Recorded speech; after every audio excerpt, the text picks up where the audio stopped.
Oi você, eu sou a Fabi e hoje eu vim aqui compartilhar com vocês a resenha de um livro da minha autora preferida. Já fiz diversas resenhas de diversos livros dela aqui no canal, inclusive vou distribuindo os cards de outras resenhas dos livros dela aqui no decorrer do vídeo, então tenho certeza que você não vai se arrepender, porque essa realmente é uma autora maravilhosa, que ela basicamente transcreve os meus pensamentos e é tudo isso mesmo, eu sou muito fã dela, que é a Marta Medeiros. E o livro que eu trouxe para vocês hoje é o Conversas na Sala. Sobre ele que eu vou falar hoje. E elogios à parte, eu gosto demais dos textos da Marta Medeiros. Geralmente os livros dela são coletâneas de crônicas que ela escreve em jornais, mas sempre com assuntos muito atuais. Então eu já li praticamente todos os livros que ela escreveu e até hoje ela mantém a escrita dela de uma forma muito leve, muito sucinta e com uma crítica muito perspicaz. E aí, nesse livro, Conversas na Sala não é diferente. É uma coletânea de diversos textos e é justamente nessa leveza, parecendo mesmo que você está conversando com uma pessoa, que você vai lendo os textos dela num ritmo bem gostoso. E é claro que para deixar vocês com vontade de ler, eu separei alguns trechinhos. E logo no começo do livro, ela faz um texto falando sobre as chamadas pessoas chatas. E aí, eu até me lembrei que recentemente eu fiz uma pequena enquete lá no meu Instagram, perguntando para as pessoas o que elas consideravam uma pessoa chata. E as respostas combinaram basicamente com esse texto dela. Então, alguns trechinhos desse texto que me chamaram a atenção. Ela diz o seguinte: todos sabem, chato é aquele que, ao ser perguntado se está tudo bem, não consegue responder simplesmente que está. Ele acha que a pergunta foi para valer, e então discorre sobre tudo o que tem passado e sobre sua desesperança na humanidade. Como avisá-lo sem que ele se sinta ainda mais deprimido que foi apenas um cumprimento e nada mais? Ao telefone, minúcias são bem-vindas. Minúcias são bem-vindas em livros, na defesa de teses e em consultas médicas. Em nenhuma outra situação que eu me lembre, nem mesmo e principalmente em conversa ao pé do ouvido com seu amor. Não quebre o clima, levando a conversa para muito longe de onde vocês estão. Ao telefone, evite. Seu neto se machucou na escola? Tadinho. Pule rápido para a parte em que ele se recuperou e ficou tudo bem. Adote a presteza do WhatsApp. O quê? Você discursa pelo WhatsApp? Chegou de que planeta? Quando estamos falando sobre nós mesmos, é quase incontrolável fazer uma retrospectiva detalhada das nossas experiências. Mas lembre-se que a maioria das pessoas prefere o compacto dos melhores momentos. É mais que suficiente. Conversar é uma delícia. Trocar confidências, falar de sentimentos, opinar sobre o mundo, dar dicas culturais, narrar aventuras, contar episódios divertidos a tarde inteira, a noite inteira. Mas se o assunto for de uma banalidade extrema, não especifique demais. A gente ama você, mas ninguém está com tanto tempo sobrando. E eu vou ser sincera que esse texto me chamou muita atenção, porque, como eu falei na introdução desse vídeo, ela transcreve os meus pensamentos. E essa é uma das coisas que eu sempre pensei, mas nunca tive coragem de falar, porque muitas das pessoas interpretam de uma forma extremamente negativa. Mas quando o assunto não é agradável, principalmente eu não gosto de gente que faz fofoca de uma pessoa que não está presente. Eu não acho isso muito legal. Então, quando a pessoa pega e começa a falar da vida de outra pessoa, nossa, dá vontade de acelerar o áudio para 2, para ver se acaba logo o assunto. E aí eu tento não demonstrar muito interesse para ver se a pessoa se toca, que não é agradável. Então, aí isso também me lembra uma daquelas frases de Facebook, que eu não sei se eu vou falar direitinho agora, mas fala que pessoas inteligentes falam sobre ideias, pessoas medíocres falam sobre fatos e pessoas, eu não lembro o termo que ele usou, mas que tá ali abaixo, falam sobre outras pessoas. Então, me lembra um pouco isso. Então, certos assuntos, resume, porque muitas vezes as pessoas não estão tão interessadas quanto você. Um pouco mais à frente, ela faz um texto que eu achei magnífico e fala sobre nós aproveitarmos e estarmos bem com a nossa própria companhia. Eu achei tão interessante e ela fala o seguinte: reconheça. Quem gosta de ficar consigo mesmo tem uma vida espetacular a despeito de todos os seus problemas. A pessoa não está angustiada em ocupar a qualquer custo o espaço vago ao lado da cama. Não está se sentindo abandonada pela sorte, não está avaliando perfis e currículos, não está nem pensando nisso. Simplesmente está tocando sua vida sem estresse, pois sabe que só vale a pena investir em relações que sejam melhores do que a sua solidão. Não parece sensato? O medo da solidão é o catalisador das pequenas besteiras que fazemos diariamente e de algumas enormes que reincidimos sem nem perceber. A solidão é vista como uma tragédia, é considerada pior do que estar com alguém que nos chateia e de quem não nos orgulhamos. Aturar passou a ser um verbo romântico. Precisa tanto drama? Certamente há outras vidas espetaculares por aí, com quem vale a pena interagir e somar nossas solidões, sem eliminá-las. Sou partidária do 1 mais 1, duas solidões se divertindo juntas. Pena que poucos avalizem essa matemática.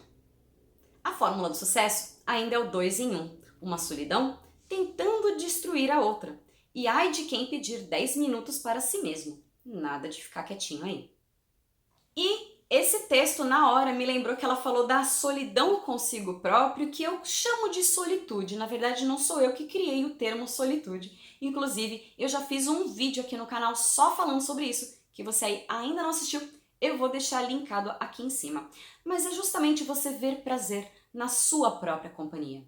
O que existe de pessoas que moram sozinhas e tal, que gostam de cuspir para todo mundo, que elas se sentem muito bem consigo mesmas, na verdade, quando estão fechadinhas ali dentro do celular, se sentem sozinhas, mas admitir isso é muito difícil para a maioria delas. Então, é muito interessante, é muito importante também você prestar atenção em que tipo de pessoa você está se tornando. Você é uma pessoa interessante? Você é uma pessoa que tem um bom papo, que tem assunto? Ou você é uma pessoa que só sabe basicamente o trivial, fofoca dos famosos, coisas de reality show? Não que não seja interessante para alguém, mas o que eu quero dizer é que muitas vezes uma conversa bacana é muito mais do que falar da vida, novamente, de outras pessoas.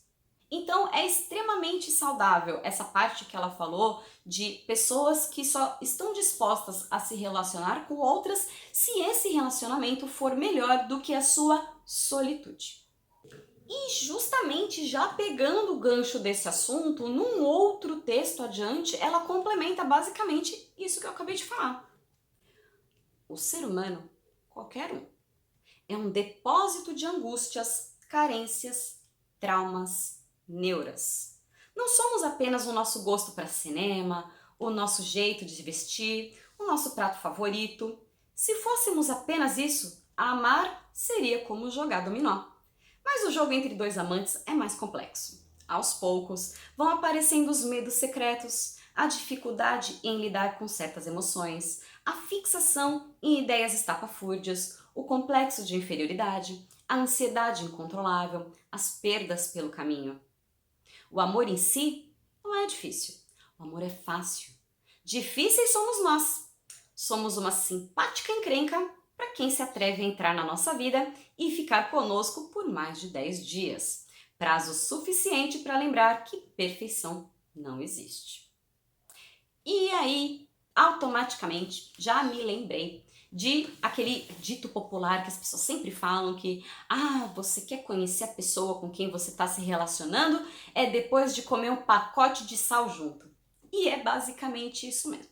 Por exemplo, você namora, você até pode passar o fim de semana na casa do seu namorado, da sua namorada, e é aquela lua de mel, porque vocês passaram a semana inteira separados, longe, e aí no fim de semana vocês têm aquela lua de mel, aquela interação que tem um prazo para terminar e vocês sabem que vai acabar.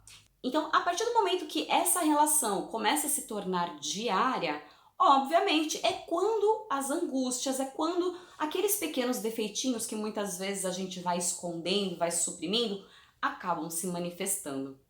Porque, afinal de contas, quando a gente está querendo conquistar alguém, a gente não mostra as nossas fraquezas, os nossos problemas, as nossas neuras. Como diria o ditado popular, quando a gente quer pegar o passarinho, a gente não diz show. A gente fala, vem cá, passarinho, tem comida aqui. Mesma coisa. Só que também é muito importante estarmos sempre atentos aos sinais, porque afinal de contas, se com a convivência as pessoas vão finalmente mostrando alguns lados, digamos, um pouco mais obscuros, é necessário também saber até onde vão os seus limites. Porque afinal de contas, muitas pessoas acabam se relacionando com o que no começo é um príncipe encantado e depois acaba virando um sapo verruguento, e muitas vezes a pessoa fica com esse sapo verruguento pelo resto da vida, ou por medo de ficar sozinho, ou porque é o jeito dele, justificando diversas coisas. Então é muito importante também ter esse autoconhecimento, como eu falei lá atrás, da solitude, se conhecer, saber qual é o valor que você tem, para que você não se sujeite numa relação que te coloque num patamar menos do que isso. Como a Marta falou, o amor é fácil, difícil somos nós. Então, deu pra ver por que eu gosto tanto dessa mulher, né? É minha escritora preferida e eu não tenho vergonha de dizer isso. E pra fechar essa resenha com chave de ouro, terminando esse último ganchinho, mais adiante, num outro trecho de um outro texto dela, ela fala o seguinte: a paz vem da sensação de termos uma identidade própria e de sermos reconhecidos por ela. Deveríamos bastar para nós mesmos, fazer aquilo que consideramos certo e justo, sem nos preocuparmos com a opinião alheia. Mas a indiferença é a pior das solidões. Queremos que os outros vejam o que sabemos fazer.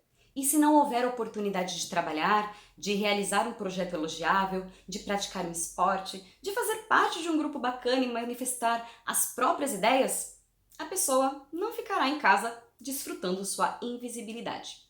Ela fará o outro enxergá-la na marra, nem que seja provocando dor. E se você parar para pensar, de repente, se a sua linha de raciocínio foi junto com a minha, eu particularmente pensei justamente nas redes sociais.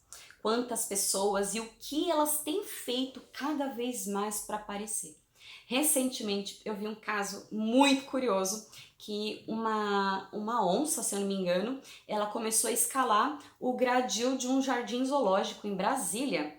E as pessoas que estavam vendo, ao invés de correr, porque afinal de contas a onça podia sair dali e pular e machucar alguém, elas ficaram pertinho filmando. E eu acredito que, né, tudo em nome de likes, porque like com certeza teve pra caramba. Mas eu acho que nenhum like ia ser maior do que da pessoa que fosse comida na sequência, né? Mas deixa em off isso aqui.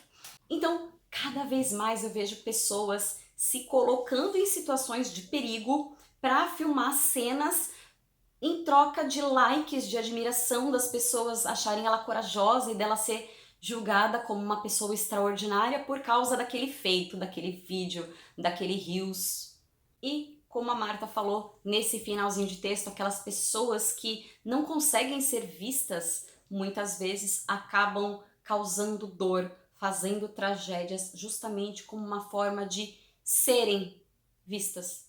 Eu estou aqui, de certa forma, pedindo ajuda com algum problema, com alguma questão, e muitas vezes outras pessoas pagam com suas vidas em tragédias por causa disso.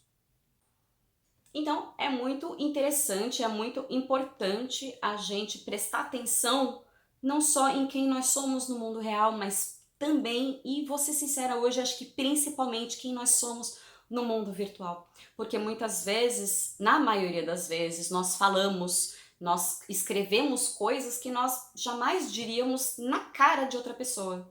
Porque muitas vezes você sabe que se você falar aquilo que você escreveu, há uma chance muito grande de você tomar um soco no meio da cara.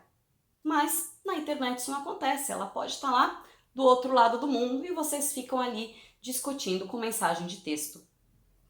E nisso, infelizmente, muitas vezes acaba sendo disseminado mais ódio, mais intolerância, mais apologia a crimes, e isso é tudo muito preocupante, porque a internet virou quase uma terra sem lei. Mas eu tenho fé que em breve a nossa alta cúpula vai ter inteligência de colocar hackers que possam encontrar essas pessoas e para que elas sejam de fato punidas com o rigor da lei.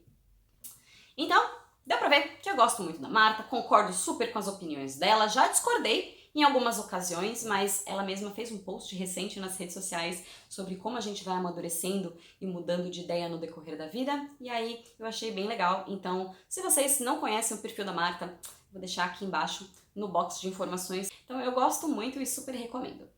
E você, já leu algum livro da Marta Medeiros? Qual você leu? Qual você mais gostou, se você leu mais de um?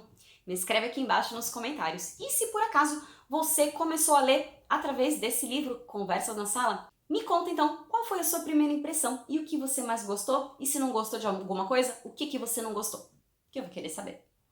Então é isso, eu espero que vocês tenham gostado. Se você gostou, não esquece de deixar o seu joinha, se inscrever aqui no canal para receber as notificações dos próximos vídeos, e vocês também podem ver os diversos vídeos dessa playlist aqui em cima, tá bom? Então, por hoje é só. Um beijo. Tchau, tchau.